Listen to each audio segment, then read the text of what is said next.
जय गुरु जी, शुक्राना गुरु जी और हमारी सभी प्यारी संगत को भी जय गुरु जी।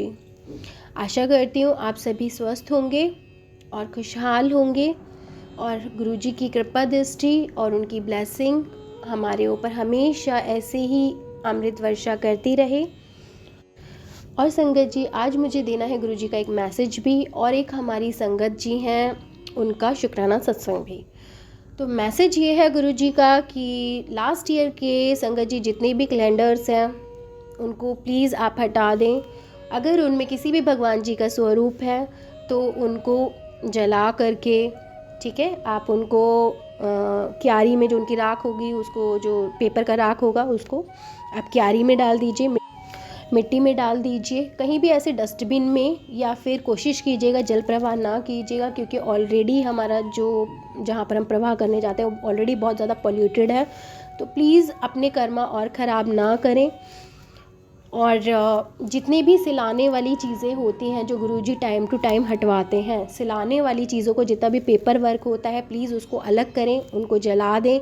उनकी जो एशेज़ होती हैं उनको मिट्टी में आप डाल दीजिए, गमले में डाल दीजिए कहीं भी, तो वो उसमें मिक्स हो जाती है। और अगर फ़ोटो फ्रेम्स हैं, कांच हैं, या फिर प्लास्टिक की बनी हुई कुछ स्टैच्यूज़ हैं और आपका पीओपी से बनी हुई कोई स्टैच्यू है तो प्लीज़ उसको रिसाइकिल में दीजिए। और या फिर उनको मिट्टी में 2 से 3 ज़मीन में आप गड्ढा खोदिए और उसमें दबाइए। प्लीज़ वाटर को पॉल्यूट करके और भी ज़्यादा अपना कर्मा जो है वो क्रिएट नहीं करना। कांच वाली जैसी चीज़ें हैं आप उनको जल प्रवाह मत कीजिएगा, यही है। और सोच समझ करके चीज़ें आप खरीदिए भगवान की। जब भी आप कुछ खरीदने जाते हैं तो हमेशा उसका ध्यान रखिएगा कि एक दिन ये ज़रूर डिमोलिश होने हैं, इनका ज़रूर मतलब हमें जल प्रवाह करना पड़ेगा। तो उन चीज़ों को खरीदेगा जो इको फ्रेंडली होते हैं, जिनको हम ईज़िली उनको मिक्स कर सकें। अर्थ इको फ्रेंडली चीज़ें लीजिएगा, मिट्टी से बनी हुई लीजिएगा। और कोशिश कीजिएगा कि आप किसी भी तरीके से और अपना कोई भी बैड कर्मास क्रिएट ना करें, क्योंकि ये 10 टाइम्स मल्टीपल होकर के फिर हमारी लाइफ में आता है और प्रॉब्लम्स क्रिएट करते हैं। और ज़्यादा से ज़्यादा इस वीक में प्लीज़ प्लांट उगाइएगा। और आज गुरुजी की तरफ से एक और एडवाइस है कि हो सकता है किसी के घर में ये प्रॉब्लम आने वाली हो, जो शुक्राना सत्संग हमारी संगत जी शेयर करने वाले हैं। तो मैं सभी को कहूँगी, आज हमारे गुरुजी का भी दिन है, बृहस्पतिवार है, तो आज आप दाल रोटी का लंगर प्रसाद बना करके गुरुजी को ज़रूर भोग लगाएं, या फिर गरीबों में बांटें, या आप दाल रोटी ज़रूर बनाएं और गुरुजी की ब्लेसिंग लें। यही मैं गुरुजी से अरदास करूँगी कि आप सभी संगत तक गुरुजी की ब्लेसिंग पहुँचे। और जो भी अगर किसी की लाइफ में कोई कष्ट है, संकट है, तो यह शुक्राना सत्संग सुनने मात्र से ही उसका वो संकट, वो कष्ट टल जाए। तो हम अब शुक्राना सत्संग सुनेंगे। हमारी संगत है हरप्रीत आंटी जी, जिन्होंने अपना शुक्राना सत्संग मुझे रिटन नोट्स में भेजा है और जो मैंने अपनी ही वॉइस में रिकॉर्ड किया है। तो आप प्लीज़ उसको पूरा सुनिएगा और अपना जो भी संकट है फैमिली पर या किसी और रिलेटिव पर, तो सत्संग सुनने मात्र से ही वो ठीक हो जाएंगे, या ऑलरेडी जो सफ़र कर रहे हैं तो उनको ज़रूर बोलिएगा कि आज दाल रोटी का भोग ज़रूर लगाएं गुरुजी को, और हो सके तो गरीबों में भी बांट दें। जय गुरुजी, शुक्राना गुरुजी। संगत जी, मैं अपना शुक्राना गुरुजी दे मंत्र जाप नाल शुरू करांगी। ओम नमः शिवाय, शिवजी सदा सहाय। ओम नमः शिवाय, गुरुजी सदा सहाय। संगत जी, मैं गुरुजी के लिए क्या ही कहूँ, हम जितना सोच भी नहीं सकते गुरुजी उस तो ज़्यादा हमें दे देते हैं। गुरुजी दा हर पल शुक्राना, हर श्वास नाल शुक्राना। गुरुजी दी महिमा अपरंपार है। संगत जी, ये जब दी बात है जब मैं पहली बार गुरुजी दे बड़े मंदिर जाना सी। मैं उस दिन से एक दिन पहले ही दिल्ली में अपनी कज़न के घर गई हुई थी। नेक्स्ट डे संडे में मेरे अंकल, मेरे बेटा और फैमिली के मेंबर भी थे, हम सभी को वहाँ जाना था। लेकिन संगत जी, संडे मॉर्निंग ही मुझे मेरी नंद का फ़ोन आता है कि मेरे अंकल के कज़न हैं जिनका बहुत सीरियस एक्सीडेंट हो गया है।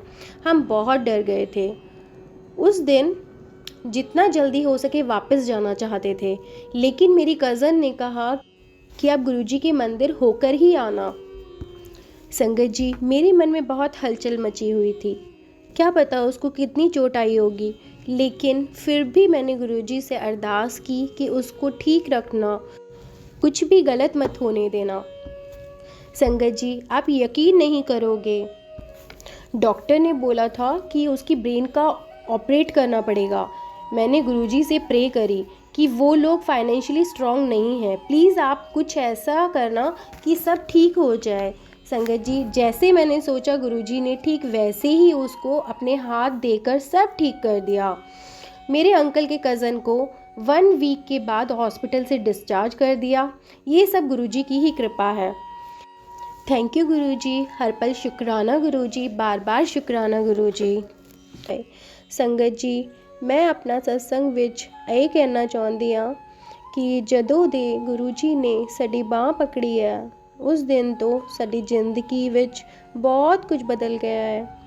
ਗੁਰੂ ਜੀ ਦੀ ਬਲੈਸਿੰਗ ਹਰ ਪਲ ਆਪਣੇ ਨਾਲ ਮਹਿਸੂਸ ਹੁੰਦੀ ਹੈ। ਗੁਰੂ ਜੀ ਦੇ ਜਲ ਪ੍ਰਸ਼ਾਦ ਵਿੱਚ ਬਹੁਤ ਤਾਕਤ ਹੈ। ਸੰਗਤ ਜੀ, ਗੁਰੂ ਜੀ ਦੀਆਂ क्या ही बातें ने। संगत जी, जिन्ना शुक्राना करिए फिर भी थोड़ा लगता है।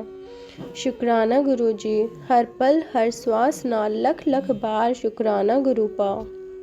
जय गुरु जी। संगत जी, और ये बात सच है कि बड़े से बड़े एक्सीडेंट को खुद मैंने देखा है गुरु जी को टालते हुए, कि एक्सीडेंट भी हो जाता है लेकिन जो संगत हैं वो बिल्कुल सेफ़ रहती हैं और हॉस्पिटल तक भी एडमिट हो जाते हैं, जिनको ऑक्सीजन लेवल तक होता है, लेकिन फिर भी वो सही सलामत तक कुछ दिन में जितना उनका कष्ट होता है उसके बाद वो घर आ जाते हैं। तो ये हमारे गुरुजी की ही कृपा है। और मैं गुरुजी से अरदास करूँगी कि अगर सच में किसी भी संगत पर यह संकट आया हो या आने वाला हो, तो गुरुजी प्लीज़ आप कृपा करें अपनी, और यह संकट टाल दें उन संगत के ऊपर से। ये सत्संग सुनने मात्र से ही उनका संकट कट जाए, यही मैं गुरुजी से अरदास करूँगी।